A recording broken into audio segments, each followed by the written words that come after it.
A very good evening. You're watching Big Bang with me, Shruti. Many have a dream of going abroad to pursue higher education. United States, Australia and Canada are a few popular countries which students target. But if you are seeking agents' help to get an immigration visa for the same, then you must watch this. The man on your screens is Amit, an aspirant who hoped to pursue education in a foreign country. But his dreams were not only shattered, but he was also allegedly cheated of a huge sum of money. This is a company by the name Y-Axis having its head office in Hyderabad that also operates in Bengaluru. With an office on MG Road, this company assures people that they will provide immigration visa to aspiring students. In 2010, Amit had approached Y-Axis for an immigration visa to study in Canada. The company promised that he would have the visa within 6 months. Believing them, Amit made a payment of 54,000. Now, even after 4 years, neither has he got a visa nor his refund. Amit claims that he has sent several mails, made a bundle of phone calls and even repeatedly visited their office, but nothing has worked out. He claims that it's a bogus company which has cheated several people in Hyderabad as well. I never used to answer my calls or they never used to respond to my emails. And I noticed that in Hyderabad, 6 consultants changed their positions who were dealing with my file. And every time when a new person came and was handling my file, he was not experienced enough to handle my case and they were not aware of what they were saying. 4 years, it's been three and a half, almost 4 years since I had applied, gone through a big fraud, and I really feel terrible. I have wasted a lot of time and a lot of money with these people. I'm sure many more people whom they keep advertising and they keep fooling people into this, but they are just fraudsters. Amit, who works as a financial consultant in a private firm, made a payment of 54,000 in the month of June in 2010 to Y-Axis. As per the deal, he was supposed to get his immigration visa by the end of June 2011. But till date, the company is not willing to respond to his claims. When he approached the branch recently, an employee of the company said that the concerned people are not available and she would get back to him on the matter. How do you have done the payment here? Of course. I mean, so for refund, I can't go to Hyderabad office. You don't have to.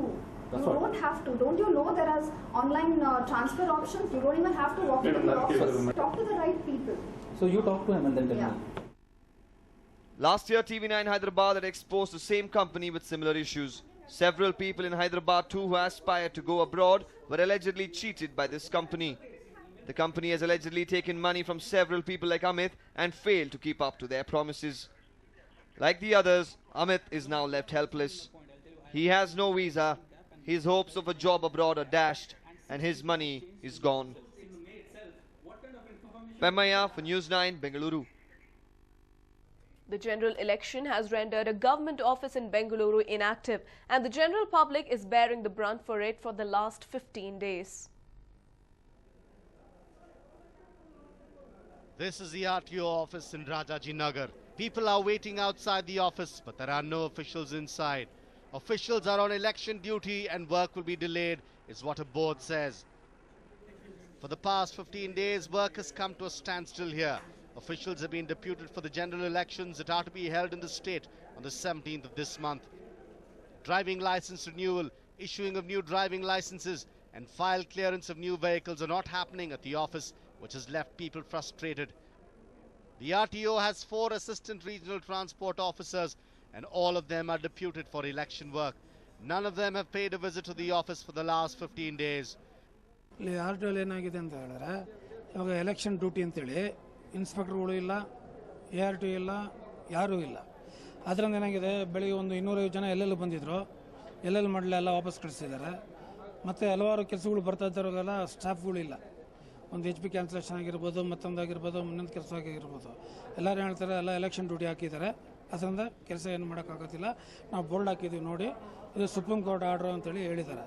ನಾವೇನು ಹೇಳ್ತಾ ಇದ್ದೀವಿ, ಬೆಳಿಗ್ಗೆ ಹೊತ್ತು ಬೇಗ ಬಂದು ಎಲ್ಲೆಲ್ಲಿ ಮಾಡಿ 12 ಗಂಟೆ ಮೇಲೆ ಅವ್ರ ಕೆಲಸ ಏನಿದೆ ಮಾಡಬೇಕು. ಅಟ್ಲೀಸ್ಟ್ ಇಲ್ಲ ಅಂತ ಹೇಳಿದ್ರೆ ಆ ಜಾಗಕ್ಕೆ ಯಾರು ಬೇಕೋ ಆ ಜಾಗ ನೇಮಕ ಮಾಡಿ ಮಿಕ್ಕಿದ ಜನನ election contest ಕಳಿಸ್ಬೋದಿತ್ತಲ್ವಾ.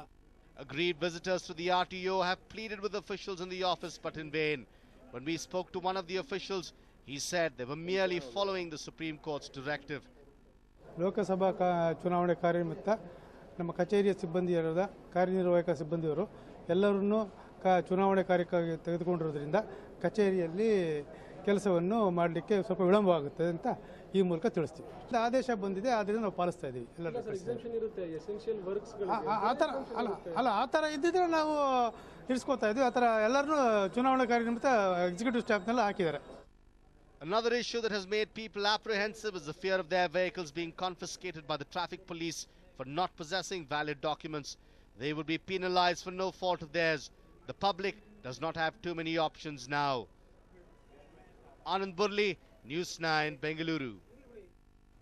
The Bengaluru Political Action Committee has endorsed 12 candidates for the 3 Lok Sabha constituencies in Bengaluru.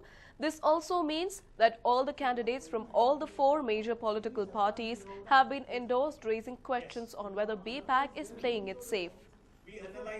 The BPAC will be funding 4 lakh rupees to each candidate for the expenditure and will also carry out a brief campaign. The committee said that the 12 candidates were shortlisted after taking various aspects like past track record, political experience, criminal background and other aspects into consideration. Last year, during the assembly election, the BPAC had endorsed 14 candidates in Bengaluru. We looked at all of them. Because each of these individuals who are going to be elected out of Bangalore are going to operate out of Bangalore, but they're going to represent the entire country at a point of time. So we've looked at the fact that these need to have macro views. And I think we have looked at our debates exposing several of the macro views. We've looked at their presence in social media as well as in print and television, etc. And I do believe that the winning story of Bangalore is that each constituency has 4 killer, nice, great sounding brand names. Our job is to give a choice to the electorate. In the assembly election, we endorse one per constituency and maybe 2 in 1 or 2 constituencies. But here, the task is very much more difficult because it is an electorate of 20 lakh people. And you know, if you put one person forward, people are accused of being political, having an ideology. We have no ideology. And we want to send a message. Good people must come into politics. If good people should come into politics, they are deserving of the support of citizens. And that's why we endorse good people who met our criteria. It's for the people to decide. And we are not going to lead them this way or that. And well, the incident of a young girl being molested in a BMTC bus had shattered the psyche of Bengaluru residents. They had thought that the buses were not safe for women, especially at night. Now, BMTC has decided to beef up security measures on buses. March 15th, 1:30 a.m. BMTC driver assaults girl in bus. Pushes girl out of bus. She had come from distant Haryana to Bengaluru for an interview. She was staying with a friend at a PG in Padmanabh Nagar. She took a bus from Majestic to reach her destination. Since she was a lone passenger, the bus driver allegedly attempted to molest her. As the girl put up stiff resistance, the frustrated driver pushed her out of the bus. She was severely injured but was rushed to a hospital in time and received treatment. The incident shocked the women folk of Bengaluru and prompted BMTC officials to beef up security measures for women travelling in buses. BMTC has cancelled the driver-cum-conductor system, and henceforth every bus will have a conductor. No bus can leave the depot or a bus stop without a conductor. A circular in this regard has been sent to all depots. The system of driver-cum-conductor was abolished long back, but under the pretext of lack of staff, the practice continued in a few buses. Executing 2 jobs simultaneously was also taxing for the staff. The circular will be a welcome relief for them. The move has pleased women passengers too, who rely on BMTC buses for their travel. BMTC is also changing designs of pushback buses which have just one door. A door is now being installed in the middle of the bus as well. Pavitra, News 9, Bengaluru. A woman wanted to gift her fiancé gold ornaments, but the manner in which she chose to acquire them was unlawful. She is behind bars for her act. This is Madhu Shalini, aged about 32 years and a mother of 2 children. Her husband abandoned her 2 years ago. Later, she befriended Harish, a cabbie. She used to work at a garment shop previously, but left the job about 3 months back. She started to work as a housemaid at a flat owned by Savitramma in Lalbagh View Apartments near Siddhapura Road. Gradually, she discovered where Savitramma's family had kept their jewelry and where the keys of the almirah were usually kept. When the family had gone out once, she stole jewelry worth 3 to 4 lakh rupees. Thereafter, she stopped going to work. Savitramma grew suspicious and lodged a complaint at the Siddhapura police station. The police zeroed in on Madhu Shalini and arrested her. During interrogation, she confessed to having stolen jewelry. She also confessed that she stole them for her lover Harish. She had taken the jewelry to a goldsmith and got 3 rings and a chain made for the man in her life. Important ಕೆಲವು ring necklace ಕೆಲವೊಂದು ಒಡವೆಗಳನ್ನು ಒಬ್ಬ ಹರೀಶ್ ಅಂತ ಹುಡುಗನಿಗೆ ಅವನು ಈಸ್ಪಮ್ ನೆಲಮಂಗಲ ಅವನಿಗೆ ಅವ್ರ ಒಡವೆಯನ್ನು ಕೊಟ್ಟಿದ್ದಾಳೆ. ಕೆಲವು ಒಡವೆಗಳು ಯಾಕೆ ಕೊಟ್ಟಿದ್ದಮ್ಮ ಅಂತ ಕೇಳಿದಕ್ಕೆ ಗಿಫ್ಟ್ ಕೊಟ್ಟಿದ್ದೀನಿ ನನ್ನ ಅವರಿಬ್ಬರು ಭಾಳ ಆತ್ಮೀಯ ಸ್ನೇಹಿತರಂತವರು. ಅದಕ್ಕೆ ತನ್ನ ಸ್ನೇಹಿತನಿಗೆ ನಾನು ಗಿಫ್ಟ್ ಕೊಟ್ಟಿದ್ದೀನಿ ಅಂತ ಹೇಳಿದರು.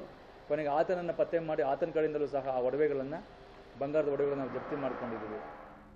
Police have recovered 6 bangles, a necklace, 1 ring and a diamond ring from Madhu Shalini. An act of thoughtlessness has now left Madhu Shalini's children orphaned. Sunil, News 9, Bengaluru.